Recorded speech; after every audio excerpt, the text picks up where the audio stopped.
Boa noite, meu irmão. Boa noite, amigos, todos que nos acompanham e têm nos acompanhado durante essa semana. Nós estamos acompanhando os passos de Jesus na sua última semana nesta terra, cumprindo a sua missão como Salvador, como Messias, como aquele enviado por Deus, como sendo o próprio Deus encarnado que morre pelos nossos pecados. Nós temos olhado um pouquinho mais de perto como que Jesus, ele demonstra o seu amor, a sua misericórdia e como que tudo isso nos alcança quando ele morre naquela cruz. Eu queria compartilhar com você hoje mais um texto que está ainda no Evangelho de Mateus, no capítulo 27, a partir do verso 45, diz assim: Desde a hora sexta até a hora nona houve trevas sobre toda a terra. Por volta da hora nona, clamou Jesus em alta voz, dizendo: Eli, Eli, lama sabachthani, o que quer dizer: Deus meu, por que me desamparaste? E alguns dos que ali estavam ouvindo isso diziam: Ele chama por Elias. E logo um deles correu a buscar uma esponja e, tendo-a embebido de vinagre e colocado na ponta de um caniço, deu-lhe de beber. Os outros, porém, diziam: Deixa, vejamos se Elias vem salvá-lo. E Jesus, clamando outra vez com grande voz, entregou o Espírito.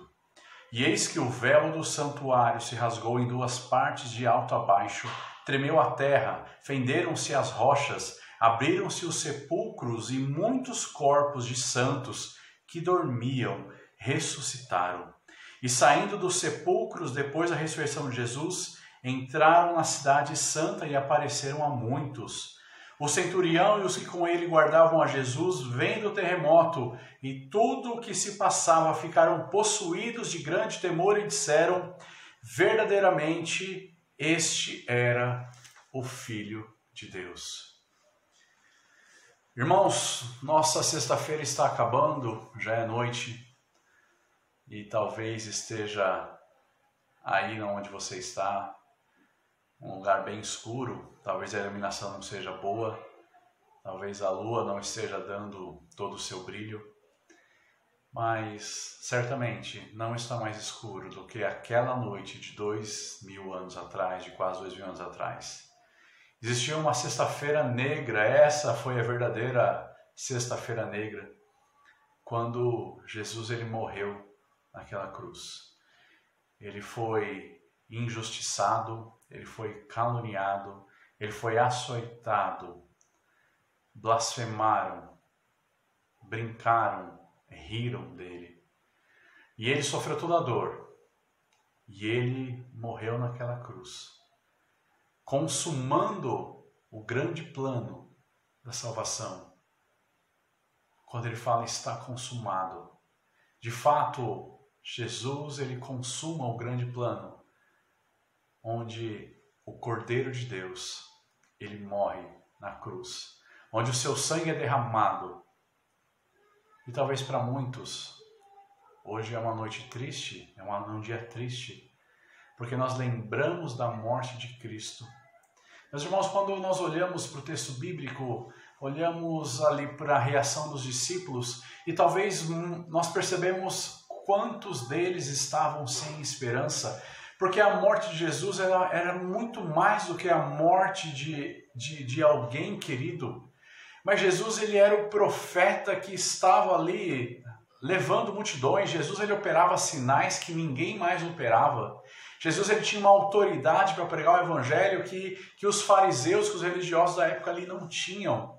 Jesus ele entra em Jerusalém aos gritos de Hosana, que quer dizer, ó, salva-nos, Senhor, salva-nos. Jesus ele entra como enviado de Deus, como salvador ali do povo, como aquele que vem em nome do Senhor e traria paz sobre Israel. E quando Jesus morre, eu fico imaginando a desesperança nos corações, a tristeza nos corações, porque o seu Redentor, aquele que salvaria, aquele que mudaria, aquele que traria novamente esperança e alegria, ele está crucificado, ele está morto.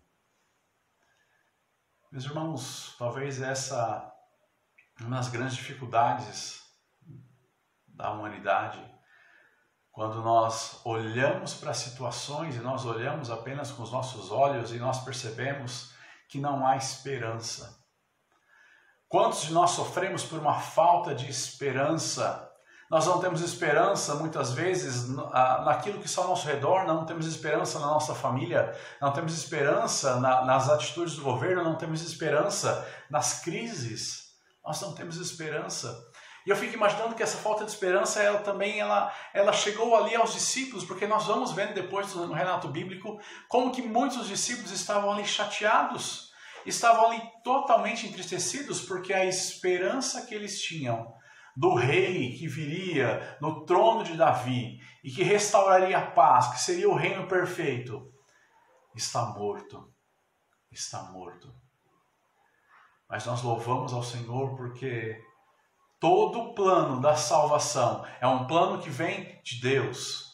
É um plano que o Senhor traça desde quando o homem cai. Nós vemos lá em Gênesis que o Senhor é quem promete aquele que esmagaria a cabeça da serpente, Gênesis 3. Nós vemos todo o Velho Testamento apontando para aquele que viria, tudo direção de Deus, tudo plano de Deus, tudo orientação de Deus. É Deus fazendo, Deus controlando, Deus, o tempo todo Deus. E em Deus nós temos esperança, porque nós sabemos que nada pode mudar a sua vontade, nada pode ir contra o seu querer, nada é mais forte, nada pode derrotá-lo, nada e ninguém, nenhum exército celestial ou terreno pode derrotar o Senhor nosso Deus. E nós sabemos a história. Nós sabemos que essa história ela acaba com um final maravilhoso e domingo nós teremos a alegria de poder compartilhar tudo isso com os irmãos, com os nossos amigos. Nós teremos culto logo às 6 da manhã. Nós teremos uma transmissão ao vivo às 6 da manhã, que é o culto da ressurreição. Nós teremos o culto também às 19 horas. Nós teremos um dia de celebrações, porque nós sabemos a história. Mas, talvez para os discípulos, eles estão ali sem esperança. Meu irmão, se você anda sem esperança, eu te recomendo, conheça a Deus. Conheça a esperança que vem do Senhor, conheça o plano que vem do Senhor, conheça Deus não apenas como mera religião, como algo que você faz nos domingos, mas conheça Deus como fonte da sua vida, aquele que te traz esperança, aquele que te traz salvação, aquele que transforma a sua vida e transforma a sua eternidade, aquele que te salva, aquele que te redime, aquele que te livra da condenação eterna, da morte eterna, aquele que fez tanto por nós. O Deus que faz, o Deus que controla a história, o Deus que se entregou por nós, o Deus que nos amou de tal maneira que deu seu Filho unigênito, para que todo aquele que nele crê não pereça, mas tenha a vida eterna. Eu quero que você continue acompanhando. Nós temos boas novas, grandes notícias de salvação, porque nós sabemos que o Senhor morreu, mas Ele ressuscitou, o Senhor ressurgiu para a glória do Teu próprio nome e também para a nossa salvação, para a nossa felicidade, para aqueles que de fato estão em Cristo. Que Deus te abençoe, que Deus te dê uma noite abençoada de descanso e que você celebre a Páscoa, porque o Senhor Jesus morreu, uma noite triste, uma noite tenebrosa, uma tarde que virou trevas e talvez uma noite sem esperança, mas Ele ressurgiu e nos dá esperança, a esperança que este mundo não pode dar. Que Deus te abençoe. Nós nos vemos amanhã, se Deus assim permitir. Fiquem na paz.